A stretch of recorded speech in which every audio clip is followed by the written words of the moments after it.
Hello and welcome to the Warwick F1 show.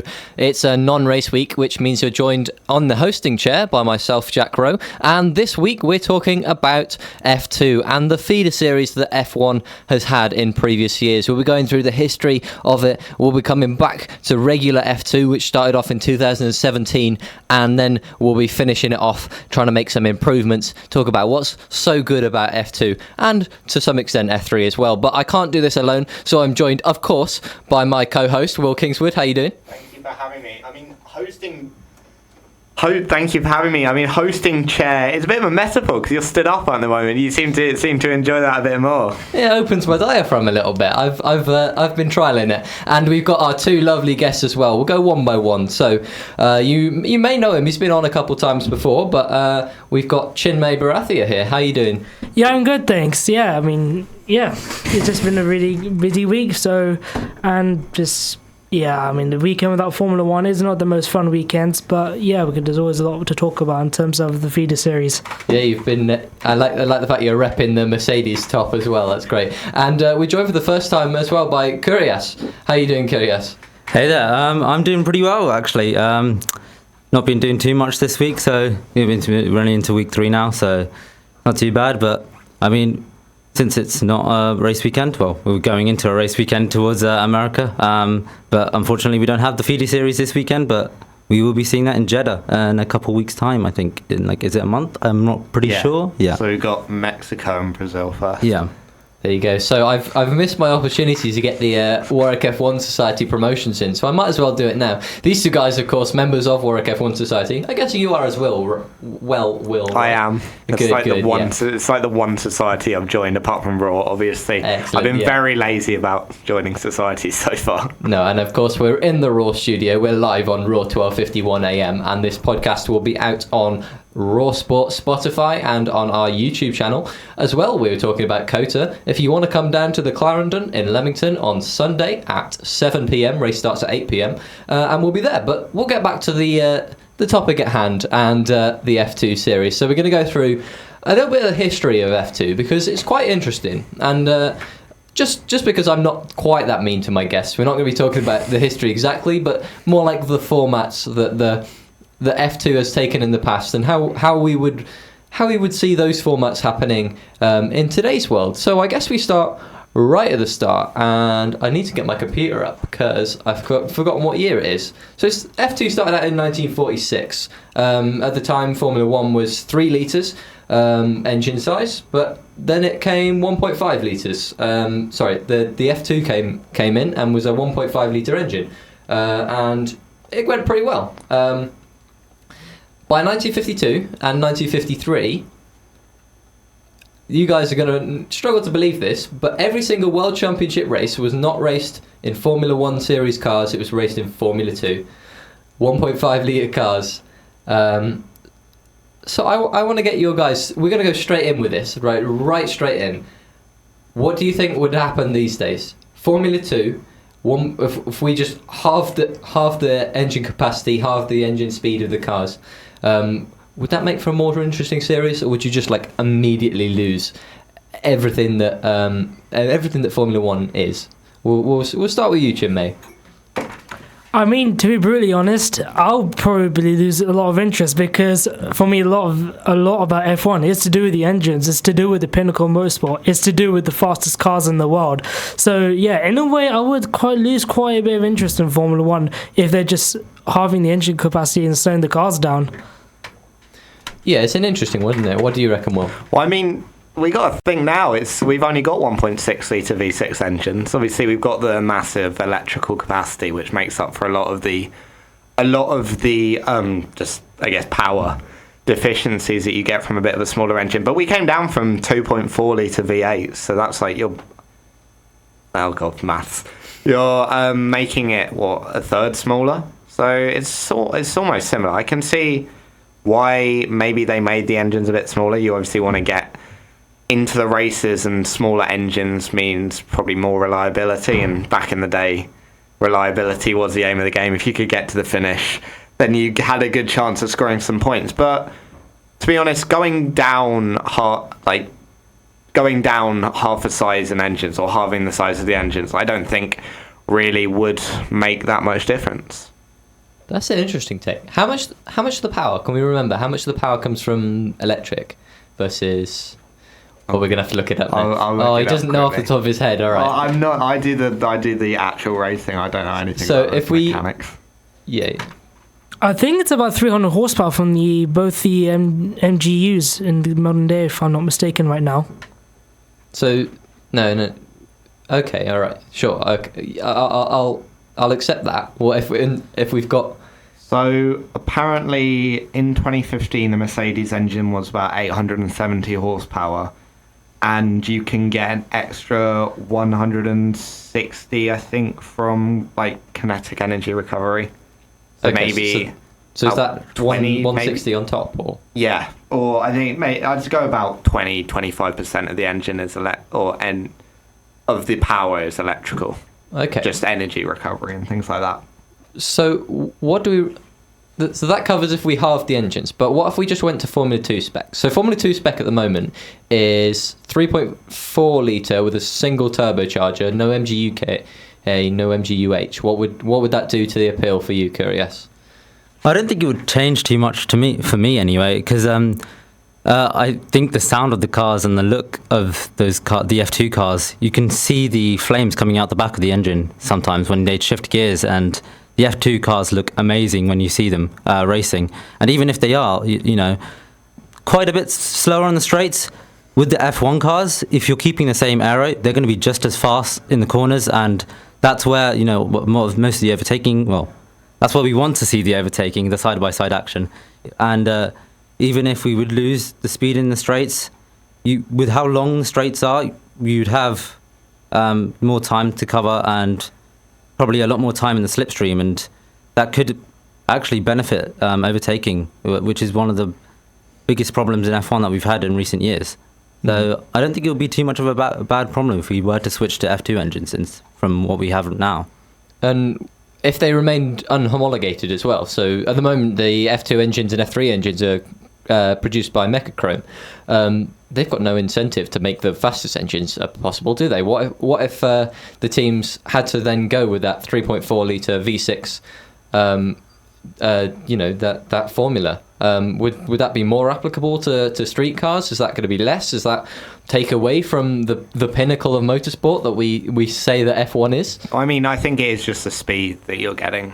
Like, obviously, F1 cars, the best around the corners. F1 cars aren't even really the fastest in a straight line race cars that we have. I think IndyCar can get quicker, especially on oval circuits. I want to say the new hypercars will probably be able to go faster than F1 cars at Le Mans, but obviously it's the cornering capacity that F1 cars have that really put them on that different level. And I think it would be if we were going to switch to the engine would be probably too slow.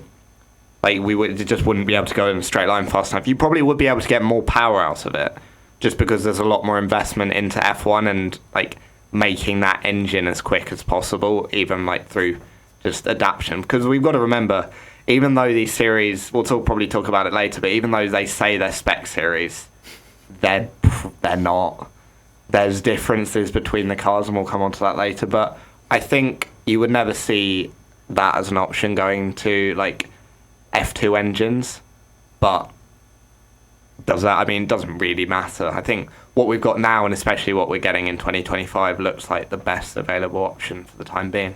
Okay, what are your opinions on that, Chinmay? Do you reckon we could see an increase in capacity and removal of the MGUK and MGUH in the future, or not?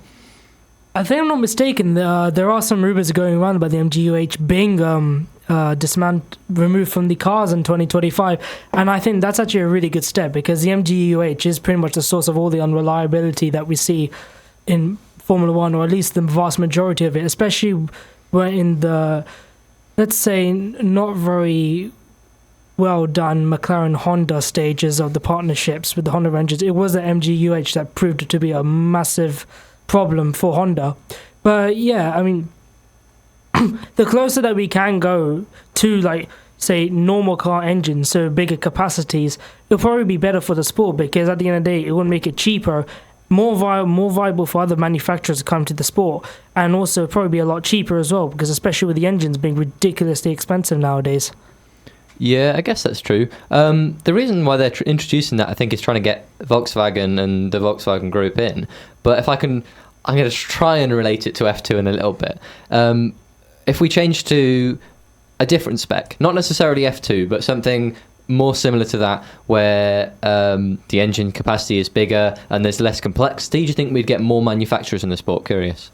Yeah, absolutely. I mean, we've seen that there are some interests from other manufacturers to come into the sport, and other than the insane cost of joining F1, I think it's like 100-200 mil to join the sports as a separate entity, other than just buying out a team that's already in the sport.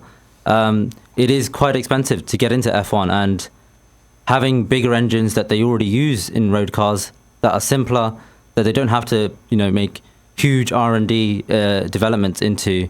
It would be probably quite a lot easier for many manufacturers, probably even, out of maybe Lamborghini or someone like that, who already know how to make huge engines with lots of power, and who also know decently well on how to make good turbo engines as well. I think it would incentivize a lot of companies to join the sport. Okay, I'm going to go fully on the tangent now. Do we need more engine manufacturers? How many have you got at the moment? 4. Ferrari, Mercedes, let's call them Renault, and what's the last one? Honda. Dumb. With Honda losing the sport as well, do we need those big car engine manufacturers from proper car companies? I mean, I think what we're going to see is unless something major happens, you're going to have the 3. You're going to have a Mercedes, a Ferrari, and a Renault, sort of, because they've been around for a while now. The 4th, obviously, that's very up in the air. Red Bull are taking over sort of their the Honda factory and producing, I guess, their own art house engines in a way. But what I think will happen, obviously, is speculation, and it might be completely wrong, but if Volkswagen and Porsche or those companies come in, it does seem to be they're coming in on the engine side specifically. Obviously, I think they did come in, they'll make a team, but you'll probably end up seeing just Volkswagen or whatever, whichever subsidiary they chuck into F1 will make their own engines, will probably supply Red Bull. I think 4 it's quite a good number. Provides a bit of variety for the grid. I think Renault might have to look for another customer, because they're only making their own engines, aren't they? They've not got customer. Yeah. So that might be an area of concern for them. But I think at the moment, with the 4, and if we keep the 4 even after 2025, I think 4's a good amount, really. Yeah. What? Okay. While we're here, General Motors, who do they own? They own Volkswagen, Audi, Porsche, Lamborghini, Bugatti. Isn't it the Volkswagen Group? Is it? I think Volkswagen is the big... Oh yeah, General Motors is like American. Ford and Chevrolet. Sorry. Which of those groups would you like to see in F1? Very quickly, start with Chinmay. Probably Porsche, to be honest, because they're the one with the richest amount of motorsport history, and yeah. Same here, really. Porsche. I mean, they have already got GT3 cars, I think, on the road, and I would say they're the most sporting team when it comes to brand, because as much as BMW not BMW, Volkswagen and Passat and all the others, Audi, like to be involved in other sports, I don't really see them making many sports cars with aero and everything. So for their brand, probably Porsche. I mean, if the Volkswagen Group come in, it will probably be Porsche or Audi that make an entrance, because obviously a Volkswagen F1 car, there's not the marketing pedigree. Volkswagen don't make as Volkswagen's sports cars. So you will see Porsche or Audi, and to be honest, I could see Porsche being a lot more likely, especially as I think it's the Audi hypercar. They're coming back into LMP1, so it would make sense to split your subsidiaries, go Audi for the new hypercar class, which is beginning to look fairly competitive, especially with some of the rumours about like the big manufacturers coming in. You're talking your Ferrari, even Bugatti. I really want a Bugatti in LMP1 or like hypercars, whatever it's called. So it makes sense, I think. Keep Audi in hypercar and then bring Porsche into F1. Okay, well that was it was a little bit of 1950s Formula 2, and then we went on a tangent, but it was a fun tangent. I didn't think you were going to go back that far, because I was thinking the earliest F2 I can think of is the 60s. Well, we're going to come on to the 60s next. Thank you for that perfect segue. After the break, we'll be going back to the late 60s in Formula 2.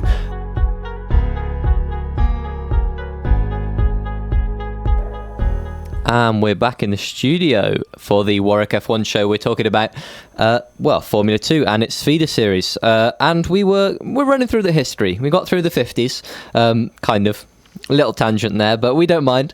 It's all good. And we'll move on to the 60s. And an interesting thing happened in the 60s.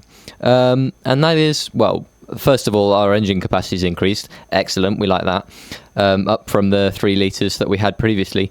And we also had an open category in Formula 2. So Formula 1 drivers would regularly enter in Formula 2 cars. They weren't eligible to score championship points, but they would regularly enter and win races in that series. So, guys, let's think about that in modern day terms. What do you reckon would happen if we allowed Formula 1... Let's start off with organised. There's an extra car for each team in Formula 2, and you can put a Formula 1 driver in it. What do you reckon to that, Chinmay? Yeah, I think this is probably a lot of Formula 2 teams is probably trying to get at least the, let's say Formula 2 graduates for people like Charles Leclerc or George Russell, because I don't think, or maybe for old time's sake, people like Lewis Hamilton might want to go race back in the feeder series, just probably for nostalgia's sake. It'll probably be a very interesting aspect to see how up and coming drivers will fare against current Formula 1 drivers. Do you think that's something that's likely to happen if that would be the case, or would people be using it for more testing time, Will? I just don't see it as a possibility. I know it's not, but come on, entertain me. I think, well, hypothetically, testing time, I think there'll be a lot of complaints about how it's, again, overshadowing some of the younger drivers. And realistically, in the 60s, they had, 10, 11 races maximum? F2 wasn't on race weekends. It wasn't like a streamlined structure. So these drivers, they're racers. They got bored. And that's why Jim Clark went and did a load of F2, because he wanted to just race a lot. And because they weren't on the same weekends, he could. I just don't see how Mercedes, especially, like, that's any team. They wouldn't let Verstappen go. Red Bull wouldn't let Verstappen go in a Carlin for a sprint race. Mercedes wouldn't let Hamilton go in a HWA or whatever. It just, because the risk involved. Like, let's say there's a bad accident. We've seen bad accidents. We had Mazepin and Aitken and Matsushita in Sochi. Aitken and I want to say Giotto also in Sochi. Aitken does not like Sochi. But yeah, we've seen bad accidents, so I think it would just be too much of a risk, and I just don't really see the need for it. Do F1 drivers need to go back into F2? They're already driving at the pinnacle. Okay, I guess my point, I'll make another point. We're still sticking with this hypothetical scenario, would they be good enough? Would there be that difference in adaptation if you went onto the grid? Say you put Nicholas Latifi in the car, is he able to do what he did in 2019, and would he be able to come second in the championship, or would they need that adaptation time? Is it too much of a difference between Formula 1 and Formula 2? Curious. I would say there's enough of a difference for the drivers who are not as experienced in F1. They'd probably need a couple races to get back into the flow of things in F2.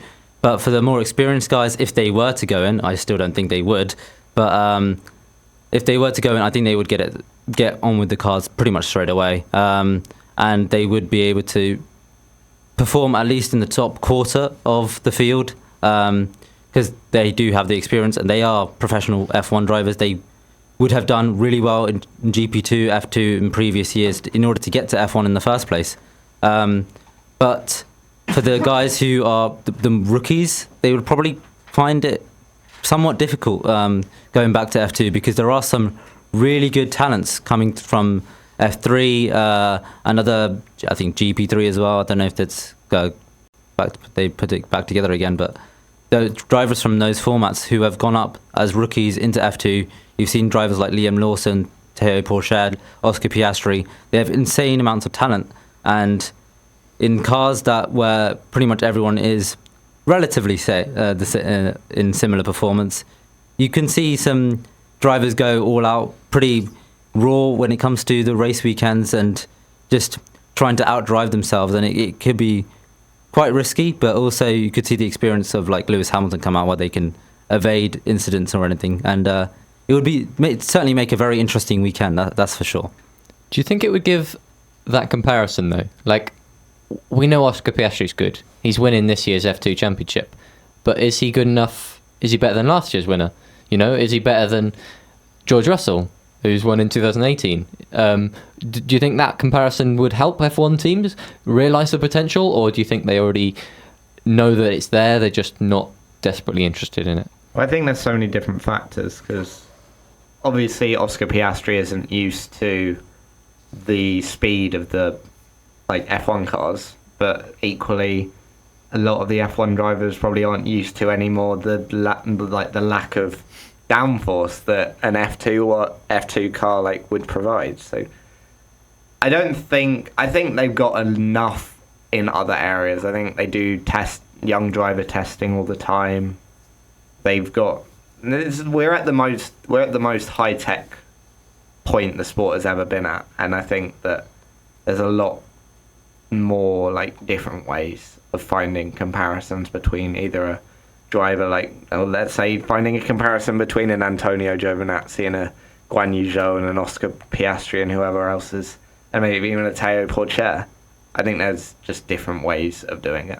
I think from seeing drivers like Yuki Tsunoda, who I still think is probably the best driver from last year, could be controversial from many points, many opinions, seeing how he hasn't done so well in F1 this year, that there is a solid chance that drivers going back to F2, they just won't understand the cars, and they could just completely lose out to some of the younger drivers that are in F2. So, I mean, we won't be able to see, we won't be able to get a full picture of how good these drivers are until they get to F1, really. So because the cars are different, and I mean, it would be useful to some extent, but then again, F1 is a different ball game, and having experience in the sport is probably more valuable to most teams than being good in F2. Okay, last word on this, and I'll ask Chinmay. Do you think if still in a hypothetical world, do you think there's a situation where, I don't know, Robert Schwartzman goes and beats Carlos Sainz and then takes his seat for the next year? Do you think it's possible? One, do you think if he did beat him, he would get the seat? Two, and three, is that I guess that's the same question, but is there that relevance, or would they just not care? I think there's every opportunity that Robert Schwartzman can beat Carlos Sainz, because, like I said, you don't know until they actually race each other, because it depends on the day. For example, I know Lewis Hamilton, if he's coming back from COVID, he's not going to be in 100%, or if he just has an off day, if he's spinning around. I'll give you a good example. Bottas just did not have a good day in Turkey last year, spinning around. They come this year, exact same conditions. He's come and blitzed the race. I mean, but even if Robert Schwartzman would beat Carlos Sainz, to be brutally honest, Ferrari would still stick with the experience of Carlos Sainz, because at the end of the day, he's been in Formula 1 for years. He has the experience of how to set up cars, and somebody like Ferrari would always prefer somebody to come up with the feeder series, go into a team further back in the grid, say Alfa Romeo or Haas or Williams, to develop their skill set, and then come into Ferrari to race. And to be honest, I don't think Ferrari would care all too much, but they might find it concerning if Robert Schwartzman does absolutely dominate Sainz. Okay, it's a good point. Good points made there from Chinmay. I've harped on about this long enough. We're gonna fast forward through the history of Formula 2 because surprisingly, a lot of it after the 60s, especially after Formula 3000 comes in, is pretty similar to the modern day. But there was a time when things changed up a little bit. Official Formula 2 World Championship in 2012, run by Motorsport Vision, or run with assistance with Motorsport Vision. There's a bit of an interesting story there, and there's plenty of talking points. So after the break, we'll be right on that.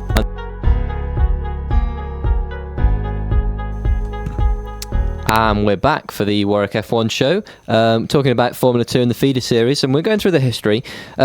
I said before I'm going to put a bit of a fast forward on this one. So we were in the mid 60s, and now we're zooming forward to the late 2000s, early 2010s, and F2 went under a little bit of a change. We had GP2 at the time, which is what is now the Formula 2 Championship, and we'll talk about that in a minute. But there was a proper Formula 2, which is separate from what it is now, run by the FIA and Motorsport Vision, which is the company that owns a lot of tracks here in the UK and owned by Jonathan Palmer. And what they did was they took all the cars, 30 cars, and they ran them all separately, and they had just a whole bunch of mechanics and engineers, and you get one per driver. So there were no teams, no shared. I guess pit crews were probably shared. I haven't watched it. It was back in 2009 and not very popular, but I want to know how that would work these days. Do you reckon in Formula 2 we could see the return of the one make series? We'll start with you, Will. I mean, probably not the return of the one make series, but conceptually, I think it's what the FIA want from F2. It's not what happens, and we'll get on to that. But, I mean, it's a good idea in terms of it is a true spec series. The cars are the same, and it does, it brings out, the best drivers rise to the top. But as to whether it will happen again, I think now, probably not. Just because now it seems that we've really sorted out the structure of the structure of, I guess, the road to F1. Yeah, so I guess I'll just keep asking the same question. Chinmay, what do you reckon? One team series, is it possible? Would you rather see that, or would you rather stick with what we've got today? I think, like Will said, the biggest advantage of having that one make series is the fact that it's the drivers that come through. It's always about the driving that really matters the most. And that's why I think we miss a lot of the time in Formula 1, that the cars make a very considerable difference to the racing. And that's what I really like. Well, that's what I really want to see in feeder series. And we want to see the best drivers go head to head with each other, and that's why I kind of prefer having a one make series as well. Like Will said, it's not entirely possible nowadays. Yeah. So how much difference does the setup make? Because of course we have a one make series technically in Formula 2 at the moment, but it's run by different teams. We've seen Prema dominate. Is that how much difference do you reckon that makes, Kurias? So they just hire in the best people? I think it does make somewhat of a difference, but not to a serious extent. In F2 at least. I think F3 is a different ball game entirely, but in F2, because we have had Prema pretty much lead the championship for the last 2 or 3 years, I think, but they have had pretty decent competition from the likes of ART, Carlin, and UNI Virtuosi in recent years. So yes, the setup does matter a lot, but there are, I would say, at least half the teams are pretty competitive when it comes to getting the setups right and having relatively similar performance, so that the drivers who put out in pole in qualifying are usually the best drivers on the grid, and it's not entirely down to the setup as the reason why they are so far up. But when it comes to some drivers who end up getting lucky, or maybe unlucky, that is, they don't get the funding that they need, and they end up with the teams that aren't so good at setups, they end up, languishing at the back of the grid, maybe getting a couple points or two throughout the season, but having to really just have their rookie season, just getting to grips with the car, and then hoping that in their second season that they would be picked up by a better team who knows how to handle these cars properly, and for them to have a proper shot at the title. Yeah, so let me present an alternative. We're kind of we're floating away from the one team thing, but do you remember what W Series did? Not this year because they've changed it around, but last year, Will. Enlighten me. Okay, so W Series is obviously the female only racing series. I guess it's kind of a feeder series. I'll link it in that way. But what they did was they selected their 20 drivers, and then they had everyone join a team per race. So you just change teams every race. If there was one team that had a technical advantage, then you'd get to drive for that team at some point in the series. Is that something we can do with F2? What do you reckon? I mean, I don't think it would be, just because obviously W Series was the inaugural season last year, so like these things take time to get onto their feet. I think the decision to bring it into like the whole F1 weekend structure was a really, really good decision. I think now, because sort of it is in the whole F1 race structure, you want it to look a bit more, I guess, organised. You want those teams. I think there's less of an imbalance between the teams, so I think it's a bit easier to see, not merit, but like see which drivers are the best. Obviously, you've got Jamie Chadwick, Alice Powell. These drivers, they're probably the best female drivers, or at least some of the best female drivers in the world, and that is why they are at the top of the tree at the moment in terms of the standings. But I don't think that you would. I don't think W Series will go back to the format they used in season 1, because why would you? Once you've got a team structure in place, then you may as well keep it like that. Okay. Logistics aside, did it work, or do you think it could work? I mean, once you've got the teams there, once you've got those 10, 11 teams in Formula 2, it's hard to remove them from that. But do you think maybe in 2017 they should have got rid of those teams? Because they did. Who was the last team to join? I can't remember. There were 10 teams at one point, weren't there? But could you just say, like, we'll buy all these cars from you and goodbye? Is that something we can do? Yeah, probably. I mean, we can. Nothing is impossible in feeder series. We've seen so many different changes happen over the past few years. Yeah, anything is really possible. What I would say is, with Liberty Media, I mean, and the FIA and everything, I think they definitely have the power to make these changes. And if they really wanted to make it a spec series, and to really showcase the drivers, it could be very good for them from a branding perspective, I guess, to have everyone to say this is the true, raw sport, just where the drivers go head to head, and you don't need to look at the drivers' championship the constructors' championship or anything. You focus on your drivers, you push the championship, the driver championship narrative, and you're able to get a lot more people to the sport. I would say if they were to buy everything out and like reimagine what F2 really is. It could definitely work. Whether they will do it, well, there'll probably be a lot of pushback from the current teams in the sport, because a lot of them are doing pretty successful in it already, and with all the sponsors and teams and drivers and support that they already have established in the sport, it would be quite difficult to do. But definitely an interesting one. Yeah, Is it right to have F2 teams? Okay, so F2 teams at the moment are in a bit of a dilemma. You can do the Prema approach. You can hire the best drivers from Ferrari Driver Academy and you go and win the championship.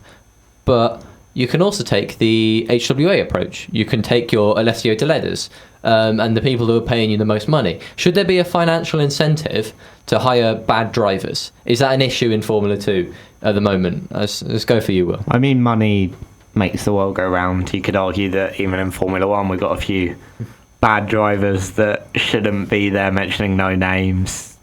We all know who I'm talking about.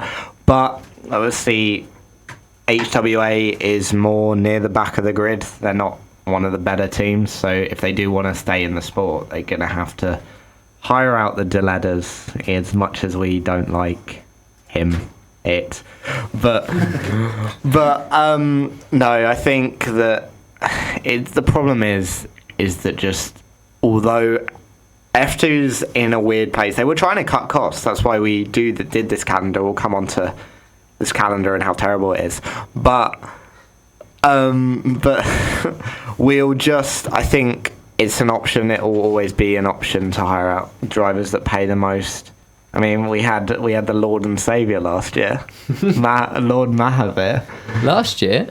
It was 2019, wasn't it? Years ago, I think so. Oh, time is going wrong. But anyway, I think that you're always going to have pay drivers.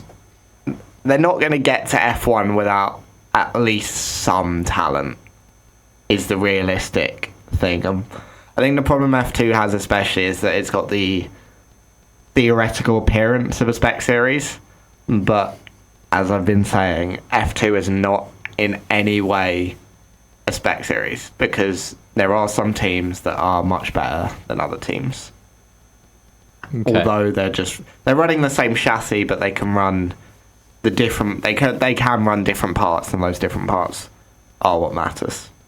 I think the only good thing about having pay drivers in F2 is the likes of like Sean Galale. When he was in F2, his dad was like, because of how much money he was putting into the team, they could take on talented drivers and actually make sure that they have a good shot in the second seat. Well, really the first driver in the team, but for the title. And I think that is something that can be possible when you have paid drivers in Formula 2. But then again, how long will, if you are one of the teams at the back of the grid, how long are you willing to stay at the back of the grid, even though you are earning money? And when would you actually like to go for a title and actually make yourself a proper team in Formula 2 as like a proper title contender?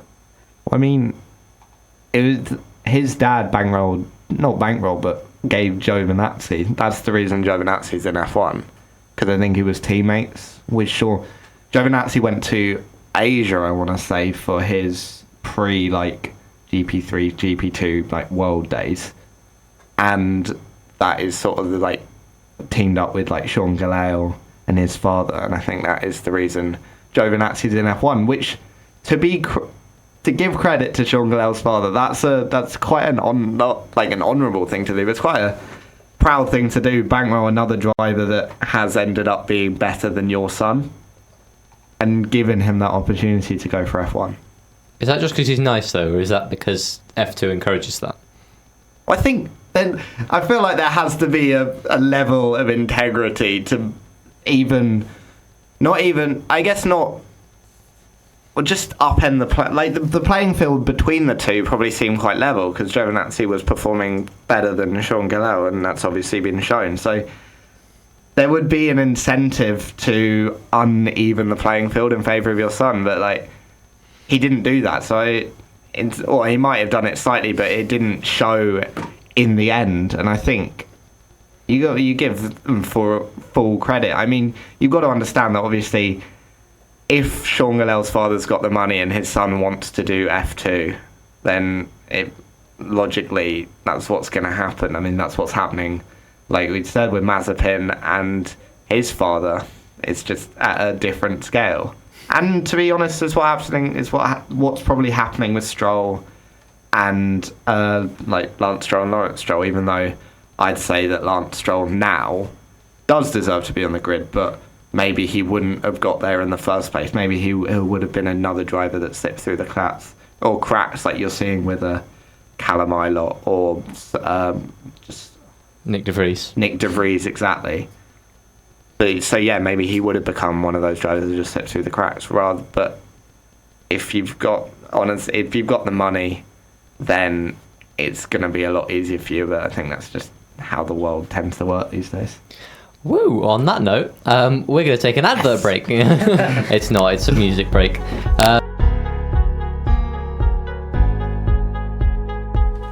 We're back with the Warwick F1 show, and we just finished going through the histories of, I guess the history of Formula 2 and some of the feeder series, and we'll get on to kind of modern F2 just after the hour, but until then we've got a few minutes. So what we're going to do is I want from these guys, we're going to try and organise a list of what makes a really good feeder series. I guess we'll just start with you. We'll start with the basic ones. Who could think of something? Go on, off you go, Chinmay. I think the obvious one is just like a feeder series is one that allows for potential young drivers with a lot of potential to really come out and shine. So you'll need a car that's reliable, that's pretty much same with the rest of the grid, cheap to run. Like, the cars do not make much of a difference. It's just something that allows for the drivers to really showcase their skills. So do you think what we have at the moment is good enough at that? Like, as we've just coming back to what we were talking about before the break, the spec series, is that good enough now, or how much of a spec series does it need to be? Probably a complete spec series, to be fair, because at the moment we don't really see a full-on like uniform grid. Like there seems to be like cars that go faster than others for some reason. Like teams like Prema and ART that are constantly always at the front of the grid, and other teams like HWA that seem to always be towards the back of the grid. Doesn't that help like create the narrative though? If we didn't have that, would you be worried about seeing what we see in Formula E, where we have 16 out of 24 drivers fighting for or 16 out of 20 drivers fighting for the title at the end of the season? I think what we have, I disagree with Chinmay actually. I think what we have now is pretty decent, because the teams that are up further up in the standings, they are pretty similar, and even if we do have some teams languishing at the back with not being able to make good setups and stuff, I think what we have is pretty decent. So we have at least 10 seats, I would say, where you can challenge for a title. Well, maybe not a title, but at least a top 3, top 5 finish, which is what you really need if you want to get into F1. And as long as you're demolishing your teammate, you still have a very good chance of getting into F1. But I think the one thing that Chinmay did talk about is reliability, and how having cars that have their fire extinguisher go off in mid-race is not exactly what you want to see in a championship fight, because when you look at the standings and you see, one driver got 0 points one weekend, even though they've been getting podiums throughout the entire season, you're wondering what happened here. And unless you were keeping up to date with everything, which I'm sure the teams are doing, but it wouldn't be so nice if, for example, Oscar Piastri got both of his fire in the next couple of races. Let's not jinx it, but his fire extinguisher goes off in the next couple of races and he loses the championship to Zhou. It would definitely not look good for F2, and it's not something that we want to see for any driver to happen, let alone in a spec series where everyone should have equal chances, and luck shouldn't be involved in a spec series. In F1, it's a completely different ball game, but in F2, it really does need to just be raw talent, and that's pretty much it. Okay, so we've got the kind of at least nearly even playing field. We've got reliability.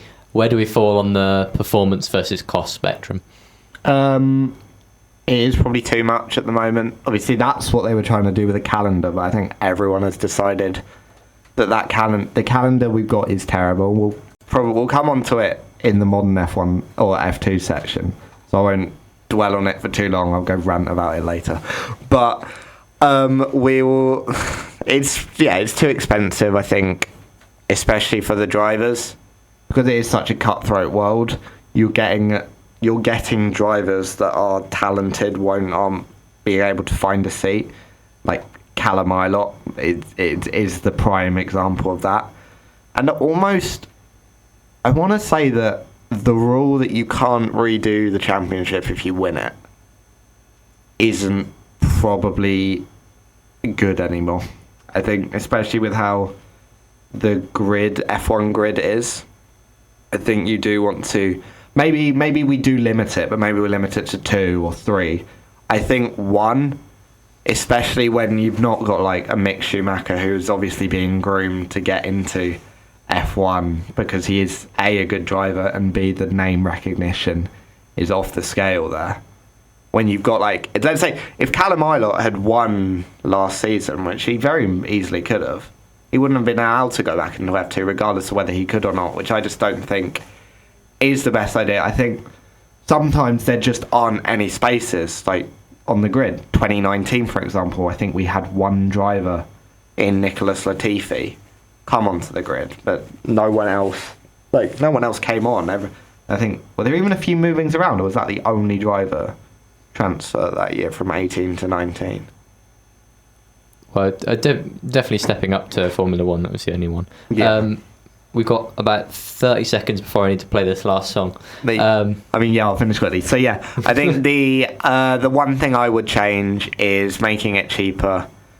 Or maybe the two things then, making it cheaper and getting rid, or at least reforming the rule that says you can't go back into the championship if you have already won it. Okay, where are we? Where are you on performance and cost, Chinmay? I agree with Will. I think having the sponsorship is playing too much of a role right now in the feeder series. Okay, what about you, Kurias? I would say they should make it less of a world championship and just keep it in Europe, and that would be a good way of keeping costs down, because you have drivers in F3 like Logan Sargent who have a lot of potential and they've shown it, but they can't get good seats in F3, let alone even get a good shot in F2 when they do have the talent to make it. Okay, so that'll do us for the first half of the programme. We've got some rough idea of what makes a good feeder series, so we'll go on to the actual F2 Championship, the current feeder series, and then at the end of the programme we'll try and make up either some changes or complete reinvention, see what we can do, see if we can do better than the FIA. And welcome back to the Warwick F1 show. It's the top of the hour on Raw 12:51 AM. My name is Jack Rowe, joined by the head of Raw Sport, Will Kingswood, and my two guests, Chinmay Bharathia and Kurias Paul. And we're talking about the feeder series of F1, most predominantly F2, I guess. And we're actually going to talk about F2 now, because up till now we've talked about what made a good feeder series and about the history of Formula 2. But let's talk about the current F2 Championship. From 2017 onwards, of course, taking over from GP2, everything came a bit more streamlined, a bit more directed to Formula 2.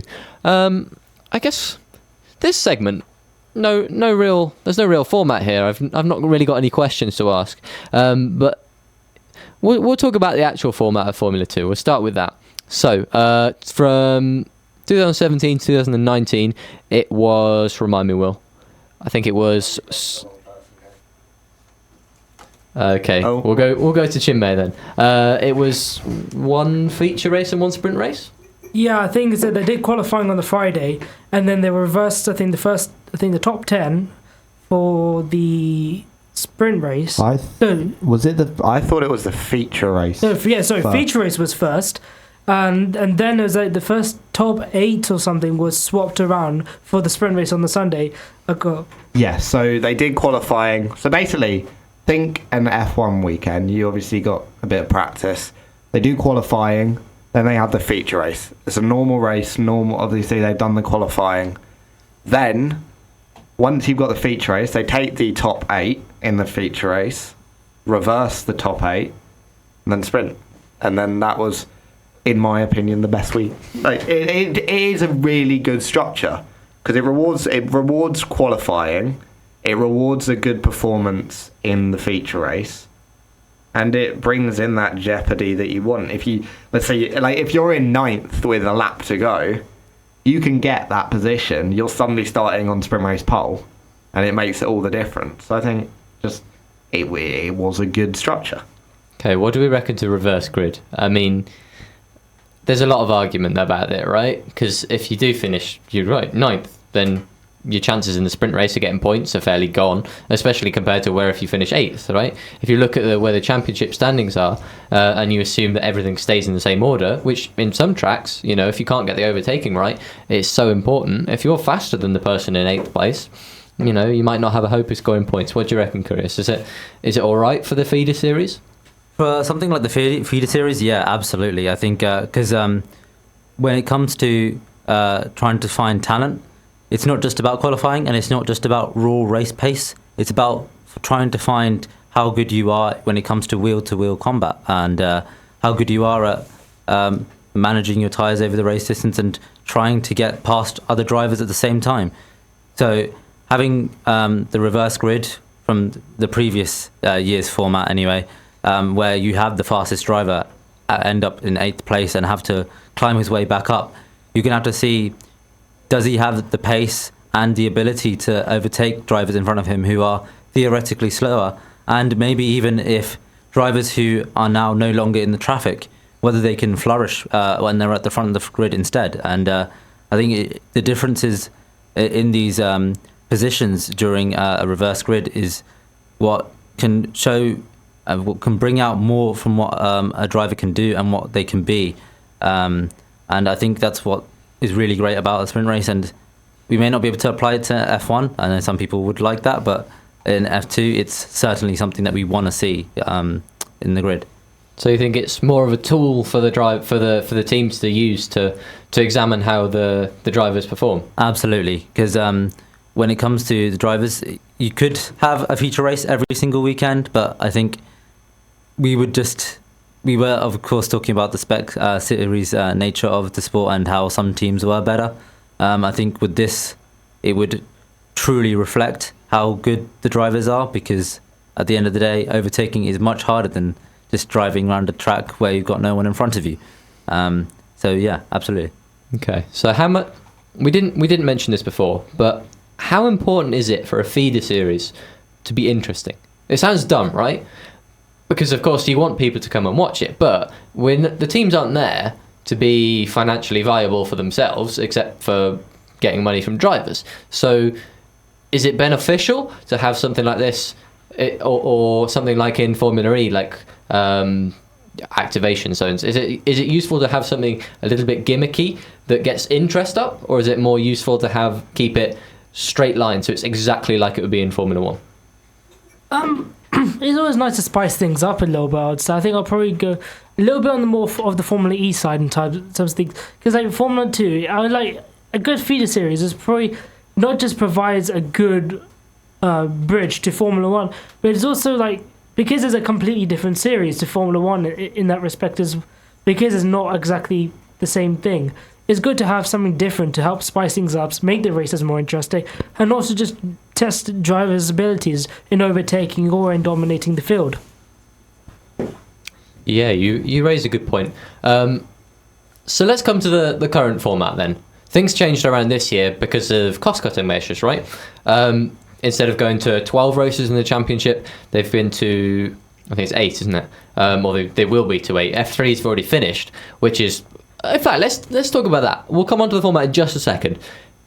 Formula 3's finished. I mean, how can you say, is that too early? Does it need to extend over the Formula 1 season? Because it's a Formula 1 feeder series, right? But, you know, it's done by 14 races in. How would you change that? Right, I'm fine with F3 being finished now, because realistically, drivers have done it in the past, but they're not likely to come up from F3 to F1 anymore. So the results of F3 determine like which drivers are more likely to go into F2. And realistically, we're fine with that. Hauger will probably be in F2 God, let's hope. next year. But hang on, what was the question? Is it fine that they've ended so soon? So, yeah, because otherwise you do get what we've got in F2, or we got really long gaps in the middle. What's the ideal scenario there? So I'm more unhappy that F2 hasn't finished yet, because the real problem with the F2 calendar this season is that it's way too spread out. We've sorted out the majority of the seats this season. How many driver changes have there been? So you got Williams' seat has been. I mean, that's 3 changes, right? You get Bottas to Alfa Romeo, then Russell, and then Albon. Yeah. So that's a cycle of 3. So the Williams' seat, which could have gone to an F2 driver, has been taken. One of the Alfa Romeo seats has gone. That could have gone to an F2 driver. Obviously, and then you're getting into the seats that F1 drivers were probably destined to take up, like Russell to Mercedes. But we're left with 1 seat left by the time of the 6th round. We're 9 races out of 24 away from the end of the season. We're over a third of the way from the end of the season. It doesn't give the drivers the option to have that opening to put in a late season charge like we saw last season with Mick Schumacher, who wasn't, I think, probably by the equivalent time last year, he wasn't looking like the driver that many people thought would win the championship. I think it was Callum Eilert. I want to say Yuki Tsunoda was still up there. Who else? And Schwartzman as well. But like, we're not going to get that this year. And to be honest, I just don't think the changes have had the desired effect. Have they cut costs? They must have, surely. I think they have. I'm in agreement with you. I think the championship should finish about 3/4 of the way through the F1 season, because then you have the chance for drivers to get their almost resume out there to all the other teams and show them how well they have been performing, and you wouldn't have those huge gaps where you can have complete differences in performance occur. You can have a consistent championship, consistent races on a regular basis, so you can keep fans engaged, which is important for sponsors and for the teams, and also allows the drivers to just make sure that they are completely focused in the sport, and they don't have to go do something else, maybe like Liam Lawson was doing with DTM or something. They can be completely focused in F2, make sure that they get the performance out, try and get a spot in F1 if they do well, and even if they don't, they have the rest of the year to do another category if they're still open, and also have a think about if they're going to be returning to the F2 the next year, or if they're going to do something else. It gives them time, and for young drivers, that's something that they really do need. I mean, F1 is a sport about time, or motorsports is, and it's something that they really do require if they want to make it to F1 and make it to the pinnacle of motorsport, which for most of these drivers, that is their dream. Okay, so I'm going to present solutions to problems we're finding it a bit later, but I want to present something now. What if we ran the F2 season in the first half of the season before the summer break, and then run F3 afterwards? Have it completely done by the time silly season starts. Does that work for you, or do you think that's going to detract away from F3? Does it stop F3 drivers getting into F2 because all the F2 seats are gone? What do you reckon, Chinmay? I mean, it probably mean that the F2 seats are filled up quicker, and the fact that F3 hasn't even started by then, it wouldn't even allow for the F3 drivers to start building their resumes for them to get into F2 seats themselves. And to be fair, if F2 finishes by the summer break, it is quite a big gap between F2 and between the end of the F2, end of the F1 calendar, and start of the F1 calendar for the next season as well. So yeah, it is it's a pretty big wait for the drivers, even if they manage to secure an F1 seat, say by, I don't know, Spa, which is generally the first race back after summer. It's kind of quite a big wait for them. Yeah, what do you reckon then? Is our only solution just to have more races, more spread out, ignore the little bit of cost cutting that we're going to get from that? I mean, surely can't you just bring in a cost cap like we've seen in F1? I think there are other methods of possibly reducing costs as opposed to this. And to be honest, I've credit to the FIA that they have done this, and they have gone, because we are going back to either, I think it's either a similar format or it's a format that's almost exactly the same as the one we saw last year. And I think, to be fair to the FIA, they've seen it's not worked, and they've reversed their decision. Hopefully, it doesn't impact on too many people, Oscar Piastri. But I think that to be honest, 18? So Nick De Vries won it in 17. Was it 19? 19. Oh my God, where's Tom? So hang on, who won it in Leclerc? So it was Leclerc, Russell, and Norris was the first year. No, Leclerc won 2017. Oh no, but they were like the first batch of like. Yeah, 2018 was Norris, Russell, and Albon came through. Yeah, because Albon was in 2017. He was fighting against Leclerc for the championship. When did I thought Latifi won it at one point? No, Latifi was second in 2019 to Nick De Vries. Oh, that was a poor grid that year. Yeah, De Vries has gone on and proved himself, hasn't he, though? What point were we making again? I've lost the point now. Cost to do with F1, F2, and how we can reduce that. I think there are just different ways of bringing it back, and then I was saying, like, credit to the FIA, they're probably reverting to what we had, because, I mean, what I was going to say is that what we had in F2 was really entertaining. Obviously, we had that year that there were a lot of issues with starts and stuff. I think reliability of the cars is something that still needs to be worked on. But if we are going back, I think just find different ways to reduce costs.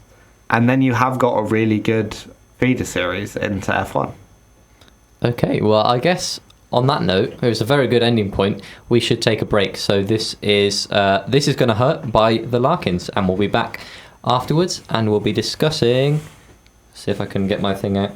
Oh, we'll be discussing the best and worst of the F2 and F3 drivers we've seen move into Formula 1.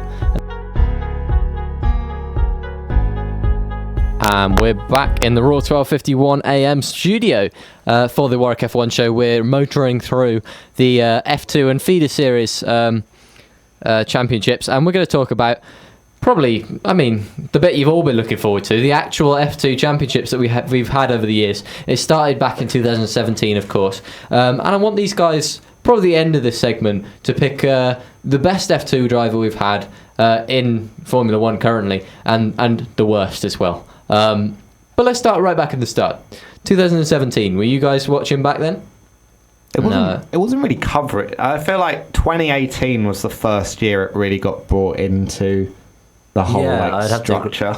Because I think I started watching the 2018, but and it was when I was watching that I watched like the highlights for the 2017. I didn't really know it was on, to be honest, because they had changed their name. Yeah, I think that's because maybe it was 2018, because now you've said that, I seem to recall that they basically took the GP2 championship into GP2 teams and just kept them as it was. We do have that famous Leclerc moment, though, at Baku. That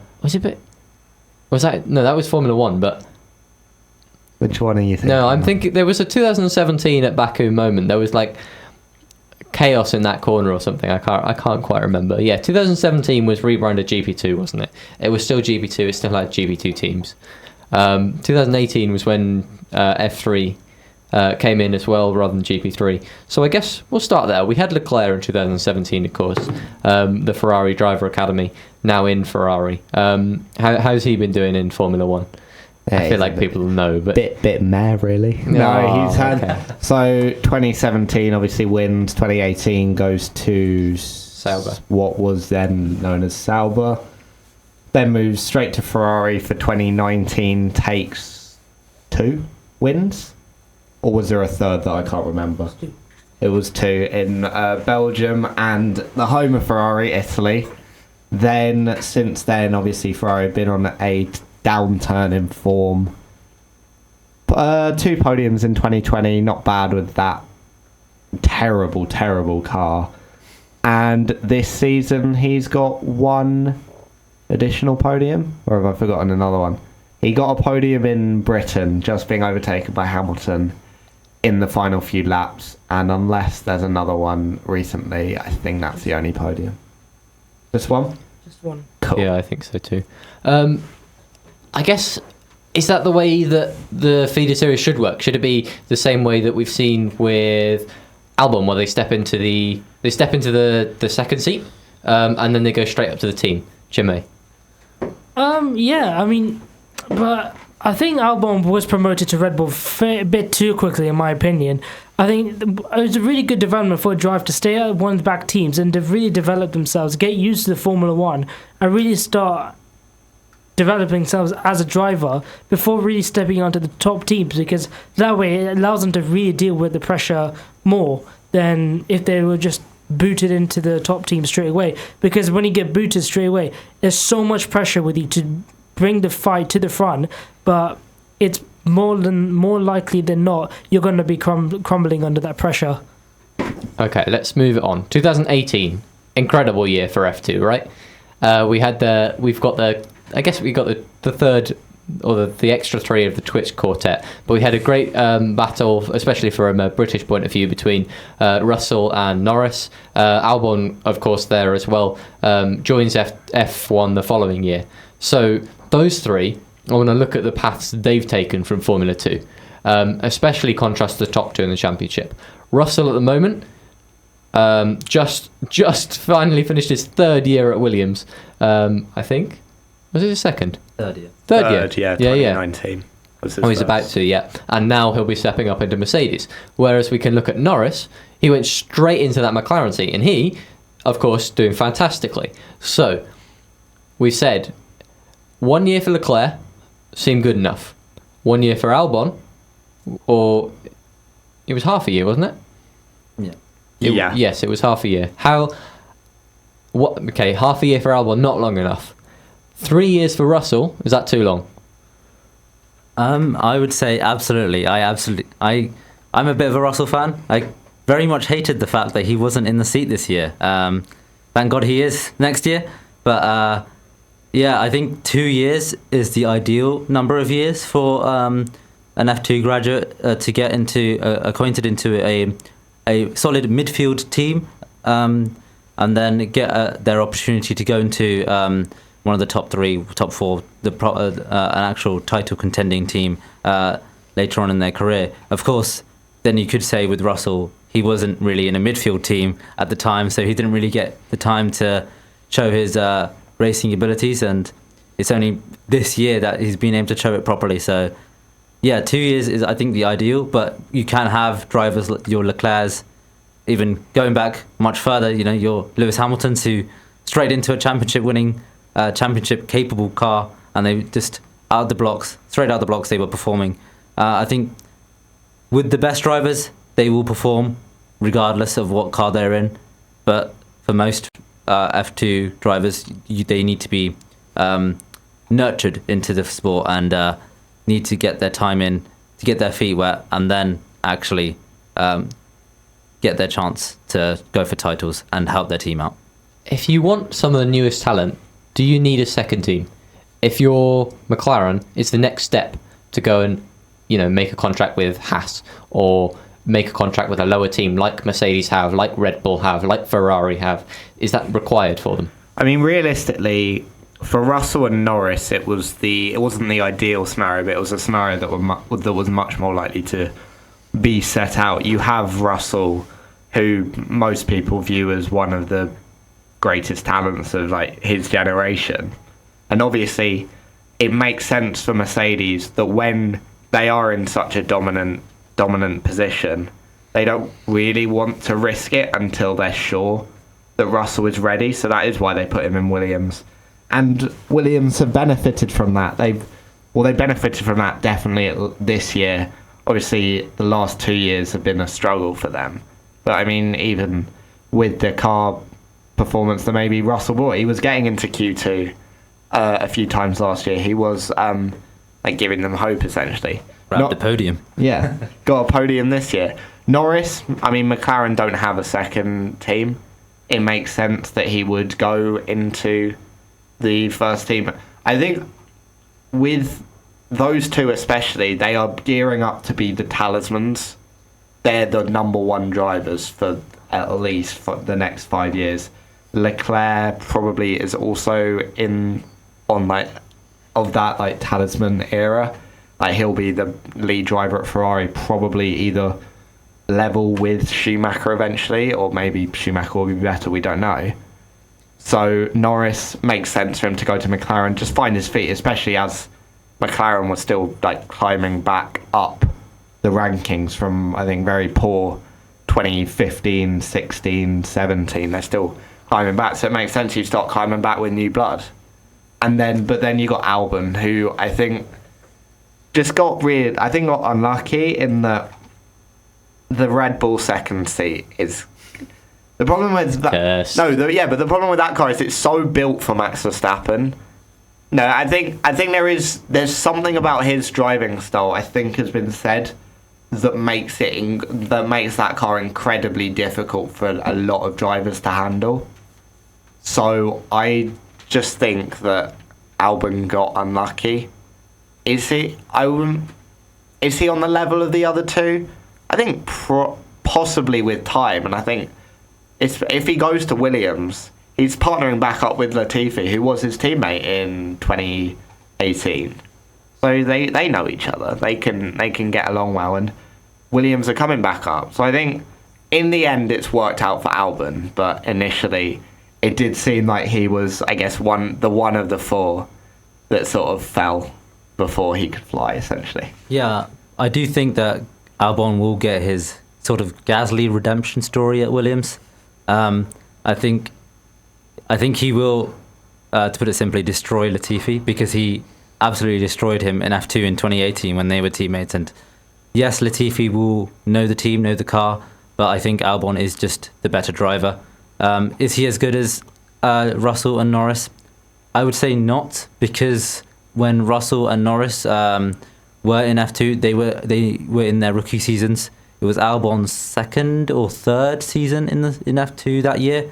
Was second?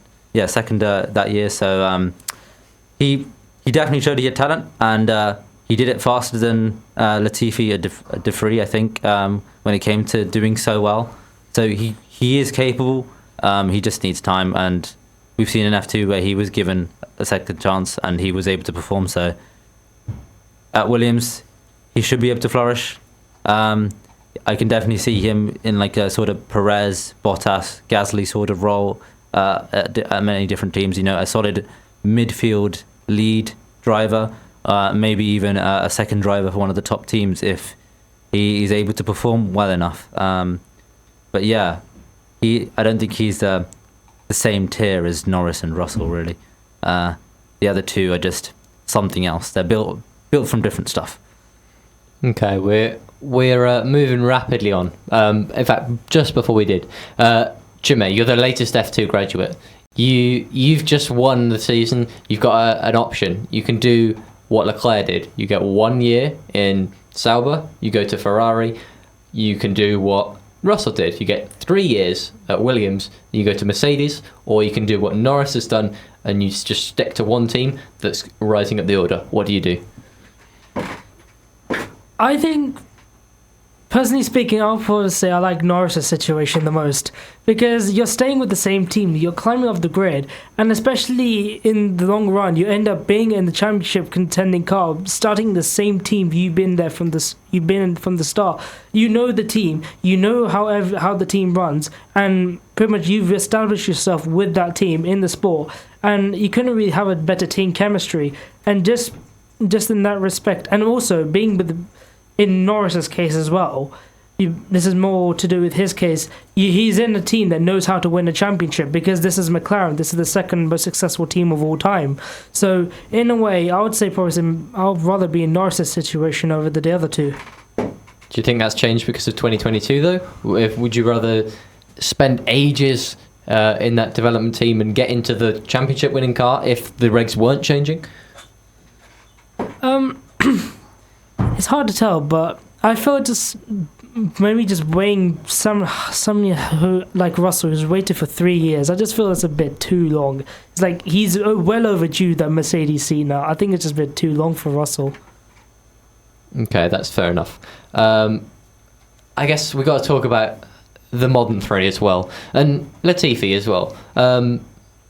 Plus, we got so much to talk about. I'm gonna have to cut some of the later programming because I don't want to stop. Let's talk about the forgotten drives of F2, because we've talked about the four probably at the moment that we can say F2 has served the best. But who's it forgotten? I mean, at the moment, Nick De Vries especially.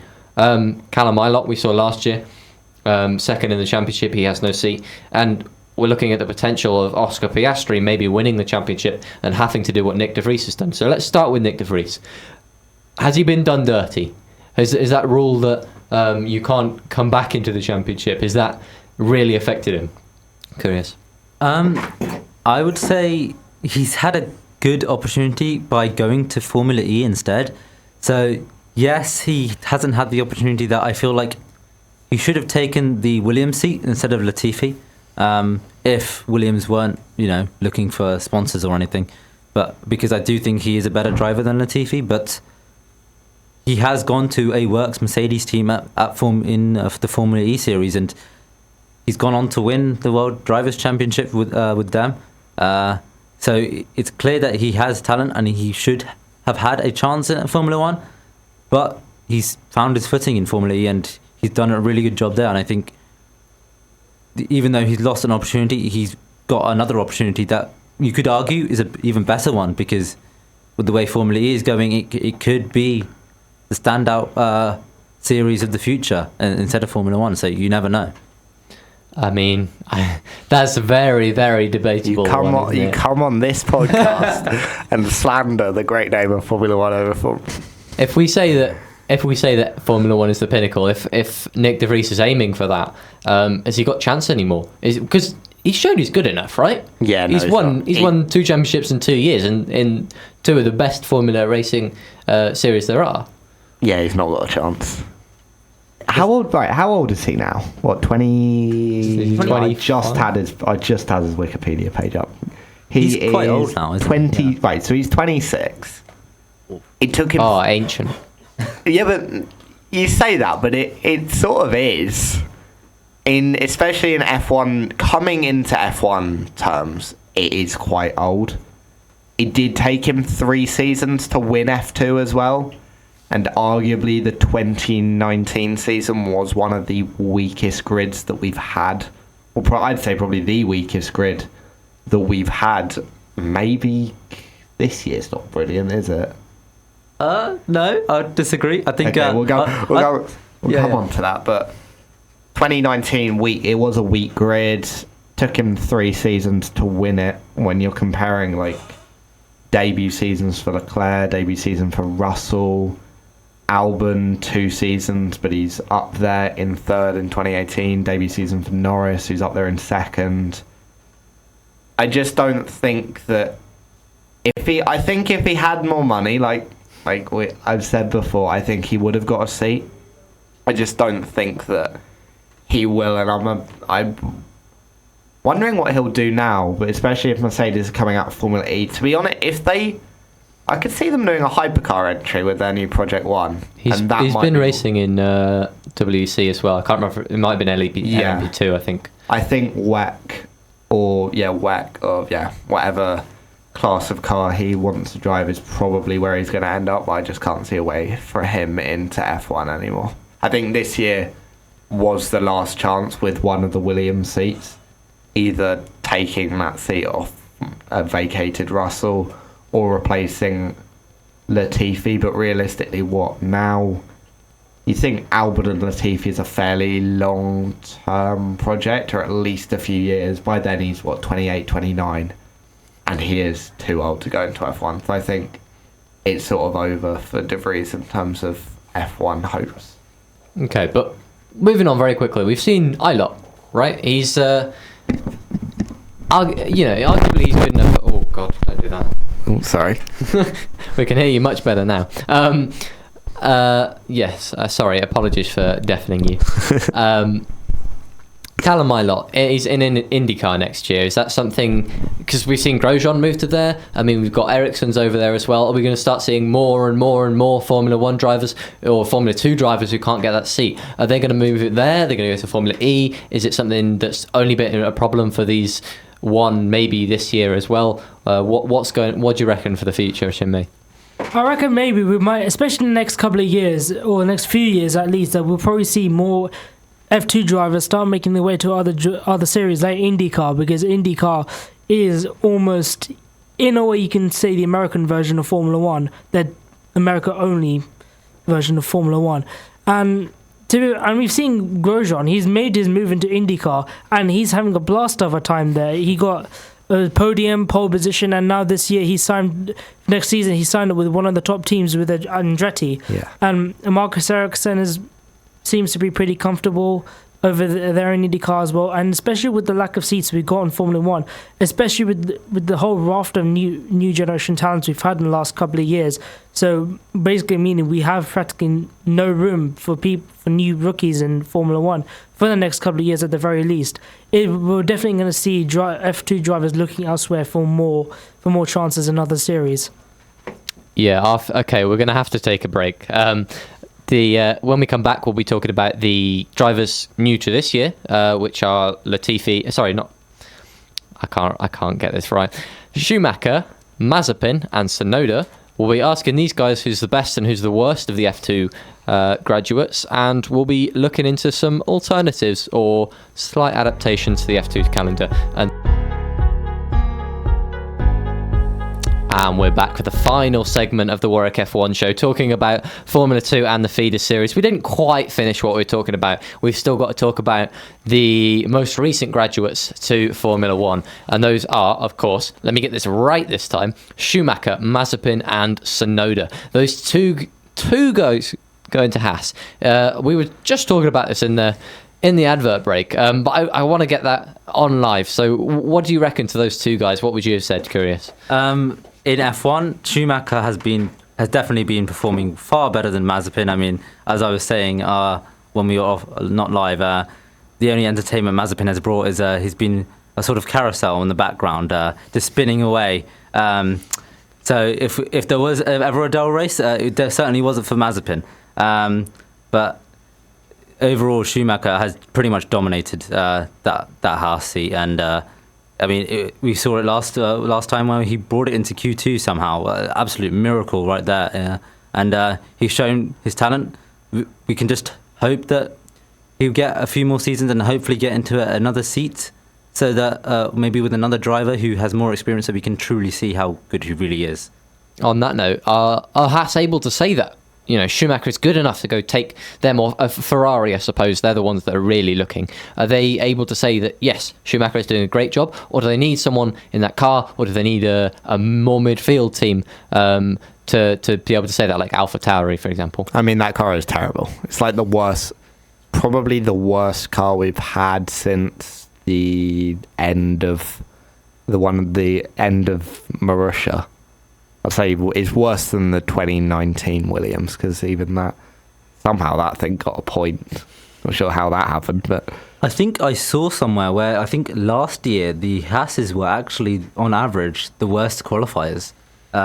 Even last year. Haas only got Magnussen got 1 point in Hungary with a very good tyre strategy. Yeah. Grosjean got 2 in Germany, but I think we had about 7 cars left by the end of that race. Yeah, if Schumacher gets a point. Oh no, Mazepin's going to score first. I'm willing to put money on it, because it's just how these things work. But yeah, Schumacher's been better than Mazepin. I think that's easy to say. And I guess we'll bring in the third driver. He has also been better than Tsunoda, in my humble opinion. What do you reckon? Is that debatable for you, Chinmay? No, solid order. Schumacher, Tsunoda, Mazepin in decreasing order of performance of this year. I think there's just, for me, it's just so clear cut of how everyone's performed this year. Schumacher's got into Q2 twice in a Haas. That's like very impressive. Tsunoda's got into Q3 3 times, compared to his teammate who's got there 13 times. He's had a lot of crashes. They all have, actually. They've all been quite crash happy, the 3 that have come in this year. But just Schumacher's in one of the worst cars we've seen in a long time. Tsunoda's in a mid, like, it's a car that's fighting for 5th place in the championship, and at the moment it is the biggest one team fight on the entire grid, because it's Gasly is putting in all the effort. Yeah. Tsunoda has not performed this season. It seemed like everyone thought he was going to be the driver that would dark horse driver who would come in his rookie season and be really good, but he has just not performed. And I think you've got to give more credit to Schumacher for just doing what he's doing in a car that is so terrible. I think Tsunoda really has to show what he showed in F2 in last year, next year really, how well he can really perform in F1. And if he doesn't perform next year, he is going to get replaced, because there are drivers like Liam Lawson, Dennis Hauger, I think he's also a Red Bull driver. They will be waiting on the sidelines to get that seat. If he doesn't perform, he will be axed, and his only lifeline, I think, is just really Honda saving him from being axed. And I hope he performs well, because we know how capable he is. He did jump to a new series every year, and he performed really well every single time. So he certainly is a capable driver. Let's just hope he can do it next year, because his time is really running out. Do you think things would be different if, one, he's in the team 2 years ago, when they're a little bit more trigger happy in getting rid of people? I guess that's more Red Bull than AlphaTauri, isn't it? But there's still the same management there. And 2, if there were better Red Bull alternatives. I mean, Deruvala's not quite performing to good enough. Lawson and Vips have been just a little bit off the pace that we might have expected from them. Do you think that's like Tsunoda getting lucky, or do you think there's more patience from AlphaTauri? I think there's a good mixture of both, really, because I think Red Bull and AlphaTauri have learned that they shouldn't really be booting drivers as quickly as they have done for the last couple of years. I mean, they made the mistake with Albon, like literally kicking him into the Red Bull seat 6 months of literally racing in Formula One, and he wasn't able to bring the pace to Verstappen, even though probably the reasons for that are something for another day. But not just that, I think also because I think there are no Red Bull juniors at the moment who's definitely ready to be in Formula One. So I think Tsunoda is also a bit more lucky in that respect. So, but yeah. Okay, and yeah, you got a point. I don't think they have learned, and I think they've just run out of drivers to put back into that Red Bull seat. Because obviously we've had Gasly's gone up and down, Albon's gone up and down. And then they have just run out of drivers that they really Kvyat back. Yeah. Well, yeah, Kvyat's gone up and down. They've run out of drivers who are experienced enough to send up in a way. That's why they've gone to Perez. They are waiting at the moment for another good performer, for either Yuki Tsunoda to perform better, Liam Lawson, Yuri Vips, even Jahan Daruvala. Maybe not. But Everyone's shaking their heads. But I think they have just run out of drivers to use.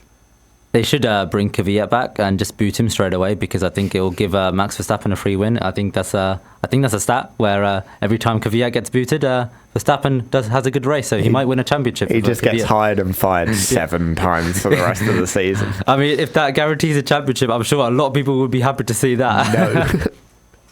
No, okay. We'll move on a little bit. I've entirely forgotten what my next point was going to be, because you're so the jokes. With such good guests. I know. I love you all. Okay, we'll finish it off. Is F2 perfect? We'll start off. That's the really easy question, isn't it? Is F2 perfect, Chinmay? No, but it's very good. Pretty much, and if Piastri wins this season, I mean, who can deny it's perfect? You know, that's all we've got to see. You've reminded me of my point. This year's F1, F2, Piastri versus Zhou, Money versus. Oh, I guess Piastri versus Zhou versus Giovinazzi, but money talks is okay. We've not got time. Is Piastri good enough? We'll start there. Easily. If we're criticising De Vries, well, I'm criticising De Vries, for not performing quickly enough, there is absolutely no way that Guan Yu Zhou can get into F1. He's been in F2 for 3 years now. Almost feels longer than that. But it's because he did so well in his first year, right? He came 5th and then 4th. And now he's kind of hovering around there again. But he started well, and then he just stayed there. No, but you compare that to Piastri winning F3 in his first season, and he's about 50 points ahead. He's looking likely to win F2 in his first season. He absolutely has to get that seat on merit. And I think that he's a driver that won't be passed up. You don't win F3 and F2 in your first season. He'll either go to Alfa Romeo or he'll go to Alpine once Alonso decides to retire for the second time. Any arguments from the rest of the jury? I don't mind Zhou taking that seat, purely because it will be a 1-year seat, really, because Sauber do want, Alfa Romeo do want Teo Porcher in that seat next year, in 2023, so I think it will be a limited time, but having Zhou in there would be nice from a marketing point of view for Liberty Media and F1 in China and everything. Of course, China's not in the calendar next year, so it wouldn't matter anymore. So I don't think it's likely to happen, especially with the rumours that are going on how Zhou wants a multi-year contract, and it's not really happening, really. I mean, personally, what I think will happen is they'll keep Giovinazzi for 1 year. I think, now I've thought about it a bit more, Alpine seems like the biggest option for Piastri. I can't see Alonso staying around. He'll give Alpine 1 season to see how it goes. He might stay for longer.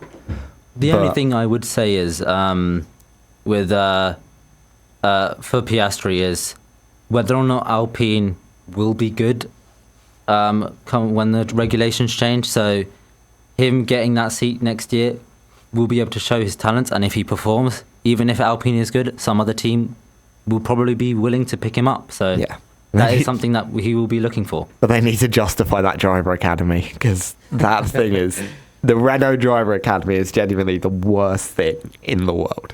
It's done absolutely nothing that was intended. But I guess got one more person to think and give us their opinions. I just really, really want Piastri to get in that Alfa Romeo seat.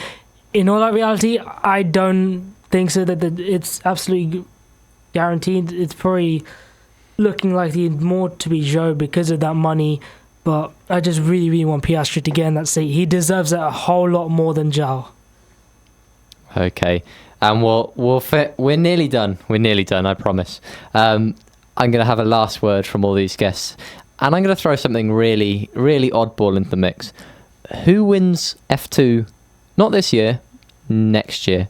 Will Kingswood. Who wins? Oh, right. All right. Shall I give you a minute to? I need to look at the who's on the grid. All right. I'm gonna put my word in for Théo Pourchaire. He's at ART at the moment. He can go to a good team. He's the only Sauber driver academy driver.